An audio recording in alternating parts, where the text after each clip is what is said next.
السلام عليكم ورحمة الله تعالى وبركاته. maanta barnaamij su'aalaha ayaa wadnaa insha Allah waxaan magaalada dhex galnay magaalada dhex galnay waxaan insha Allah dhalinyarada Soomaaliyeed weydiin doonaa su'aalo isku jira diini iyo maadi insha Allah waxaan idin codsanaynaa idinkan insha Allah inaad yani like iyo subscribe noo saartaan barta YouTube-ka ku soo dhawaada insha Allah. السلام عليكم ورحمة الله وبركاته. kusoo dhawaada barta YouTube-ka daawada fikrada islaamka. maanta waxaan wadnaa su'aalaha insha Allah waxaan inaad ka jawaabtid ka faa'iidaystid. su-aasha hore waxaan ku weydiinaa quraanka meeqa suurad waaye? qolna afar insha Allah. suuratul ikhlas meeqa aayad waaye? afar aayadood ma sha Allah. su-aasha xigto waxa weeyaan Soomaaliya madaxweynaha ugu horeeyo ayadana Abdullah Usman ma sha Allah.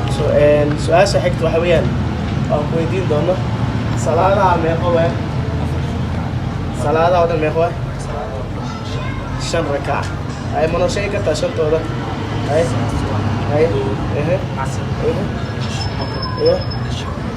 ما شاء الله. waxaan ku weydiinayaa hadaad quraanka taqaanid mana akhrin kartaa suurad kamid ah suuradaha quraanka?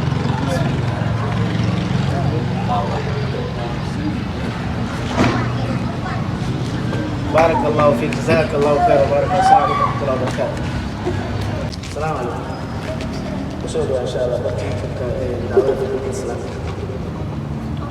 إن شاء الله محل قناة نلو لا يجلس. إن شاء الله نوع آخر